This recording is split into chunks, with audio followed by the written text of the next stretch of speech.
आज हम बात करने वाले हैं किसकी? कैग की, जिसका फुल फॉर्म क्या है? Controller and auditor general of India. अब रिसेंटली कैग है कौन? वो है गिरीश चंद्र मुर्मू जी, जो कि 8 अगस्त 2020 को जिनने इस पोजीशन को हासिल किया। तो ये इससे पहले लेफ्टिनेंट गवर्नर रह चुके हैं यूनियन टेरिटरी के, जो कि जम्मू कश्मीर का है, और इन्हें काफ़ी सारी जो पोस्ट है डिपार्टमेंट की उसे भी हेल्ड कर रखे, जैसे फाइनेंस की होगी या एक्सपेंडिचर की होगी। तो मतलब इससे हमें ये पता चलता है इनके पास अच्छा खासा एक्सपीरियंस है इस पोस्ट के लिए। तो जो हम आगे बात करेंगे इनके आर्टिकल्स की, तो सबसे पहला आर्टिकल आता है आर्टिकल 148, जो कि हमें स्टेट करते हैं कि हमारे पास एक कैग होना चाहिए इंडिया के पास, और इसे अपॉइंट कौन करेगा? इसे प्रेसिडेंट अपॉइंट करेंगे।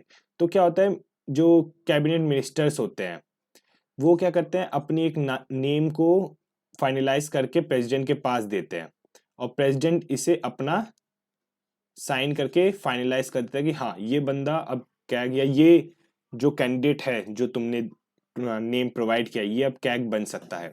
उससे पहले इनकी क्या होती है, एक ओथ दिलाई जाती है। ओथ एंड, और वो कौन दिलाता है? वो प्रेसिडेंट दिलाता है। अगर मान लो प्रेसिडेंट बिजी है तो वो क्या करेगा, किसी और बंदे को अपॉइंट कर देगा जो कि ओथ करवाएगा किसकी? कैग की। और ये कहाँ पे मेंशन है? थर्ड स्केड्यूल में ऑफ इंडियन कॉन्स्टिट्यूशन, जो कि कितने, मतलब अगर हम स्केड्यूल की बात करें तो टोटल 12 स्केड्यूल होते हैं इंडियन कॉन्स्टिट्यूशन में, तो उसमें से एक जो थर्ड स्केड्यूल है उसमें ओथ एंड एफर्मेशन की बात की गई है। अब जो कैग होता है इसे कोई भी आसानी से नहीं निकाल सकता, सबसे पहले तो ये जान लो। इसका जो रिमूवल प्रोसेस होता है वो बहुत हार्ड होता है। जैसे आप लोगों ने पढ़ा होगा कि कैसे सुप्रीम कोर्ट के जज को निकाला जाता है, तो उसी सेम प्रोसेस से कैग को भी निकाला जाएगा। और जो इसकी सैलरी होती है, इनकी जो सैलरी होती है वो कौन डिसाइड करता है? वो पार्लियामेंट डिसाइड करता है कि कितनी लीव मिलनी चाहिए, कितनी पेंशन कितनी होनी चाहिए, एज ऑफ रिटायरमेंट क्या होना चाहिए, मतलब इनके जो भी इनके खर्चे होते हैं ये सब कौन डिसाइड करता है? ये पार्लियामेंट डिसाइड करता है। और अगर एक बार कोई बंदा कैग बन जाता है, कंट्रोलर जनरल बन जाता है, तो वो कोई और ऑफिस किसी भी डिपार्टमेंट का या किसी भी चीज का वो हेल्ड, या किसी भी स्टेट का, यूनियन चाहे स्टेट हो, वो हेल्ड नहीं कर सकता। उसकी जो ऑफिस होती है उनसे छीन ली जाती है। कि अब आप अगर कैग है तो क्या पता वो बंदा अपने ही ऑफिस में घपला कर रहा हो और खुद ही वो उसे रिपोर्ट बनानी हो, तो वो उस घपले को छुपा दे, इसलिए उसे कोई एक्स्ट्रा ऑफिस नहीं दिया जाता है। और जैसे उनकी जो जितनी भी सैलरी अलाउंस पेंशन होती है वो कहाँ से आती है? कंसोलिडेट फंड ऑफ इंडिया से आती है। उनकी जितनी भी सैलरी अलाउंस ये सब होता है। तो जब हम बात करते हैं उनके अगले आर्टिकल की, वो होती है उनकी ड्यूटीज एंड पावर को डिफाइन करता है कि इनके पास क्या ड्यूटीज होनी चाहिए, क्या पावर होनी चाहिए। और ये हमें कहाँ से पता चलता है? वो हमें पता चलता है आर्टिकल 149 से।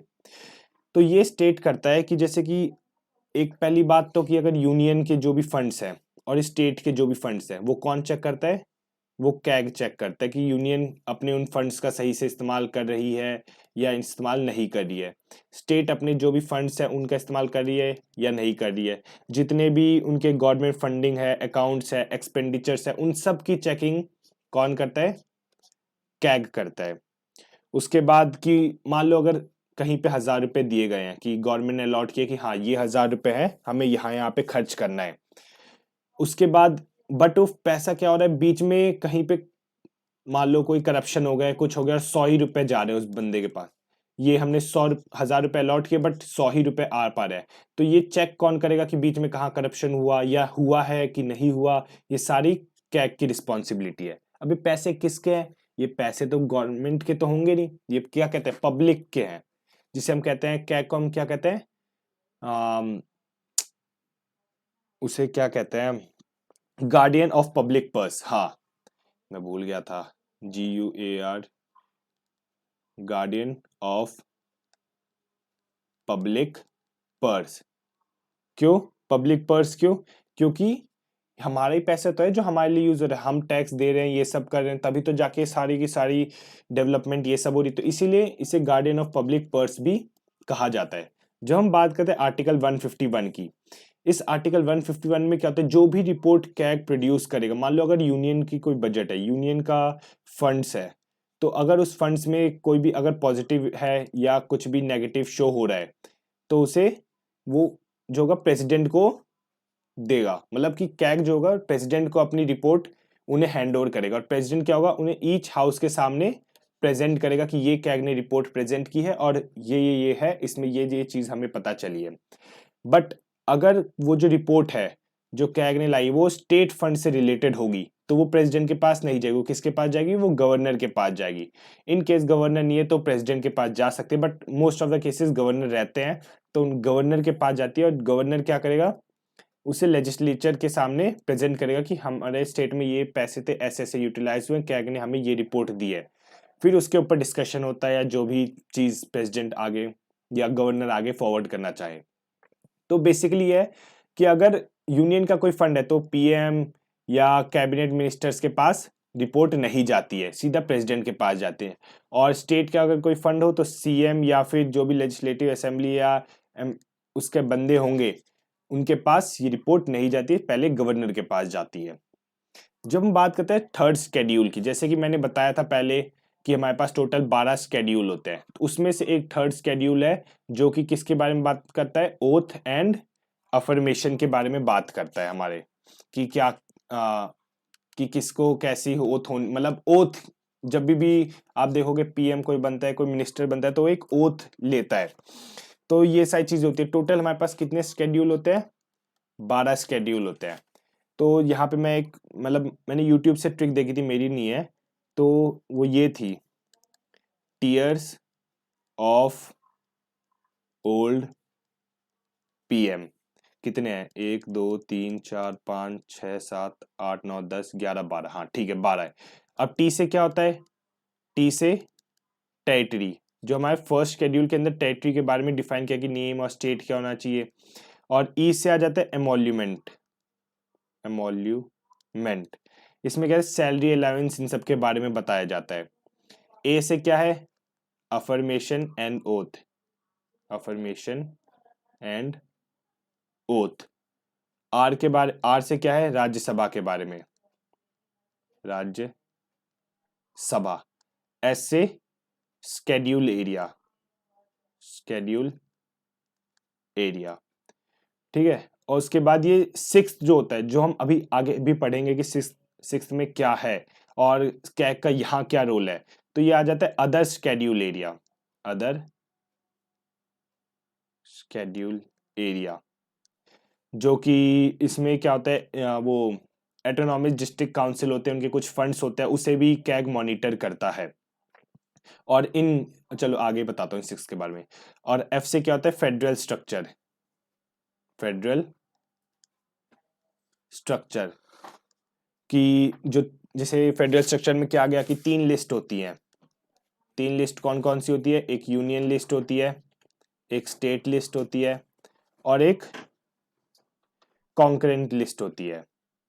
कॉन्करेंट लिस्ट कौन सी होती है, जिसमें मान लो कुछ तो चीजें होंगी जो यूनियन डिसाइड करेगा, जैसे डिफेंस की होगी, ये सब चीजें होगी, कुछ स्टेट डिसाइड करता है और कुछ दोनों मिल के डिसाइड करते हैं, तो वो आता है कॉन्करेंट लिस्ट में। तो टीयर्स ऑफ हो गया, ओ से ऑफिशियल लैंग्वेज हो गया, ऑफिशियल लैंग्वेज कि किस में कितनी, मतलब कितनी ऑफिशियल लैंग्वेज है, टोटल 22 ऑफिशियल लैंग्वेज है, ठीक है। पहले 14 थी, उसके बाद कई सारे अमेंडमेंट, 3 अमेंडमेंट है, उसके बाद अब 22 ऑफिशियल लैंग्वेज हो चुकी है। एल से आ जाता है लैंड रिफॉर्म। जो लैंड रिफॉर्म था ना, पहला अमेंडमेंट किया गया था कॉन्स्टिट्यूशन में, मतलब कह सकते हैं कि बड़े लैंडलॉर्ड से जमीनें लेके मतलब डिस्ट्रीब्यूट की गई थी, लैंड लैंड रिफॉर्म भी है। फिर ये आता है डिफेक्शन। डिफेक्शन क्या है, एंटी डिफेक्शन भी कह सकते हैं हम, मतलब कि जैसे उस पहले के टाइम पे क्या होता कि लोग जीत जाते थे फिर अपनी पार्टी बदल लेते थे, तो क्या होता था कि काफी सारे मतलब एक टर्बुलेंस टाइप की रहती थी गवर्नेंस में, इसकी वजह से अभी हम इसके बारे में ज्यादा डिटेल में बात करेंगे नहीं, तो मैं बस ये 12 बता दूं क्या क्या है थोड़ा थोड़ा। और पी से क्या है, पंचायत, और एम से म्युनिसिपैलिटीज,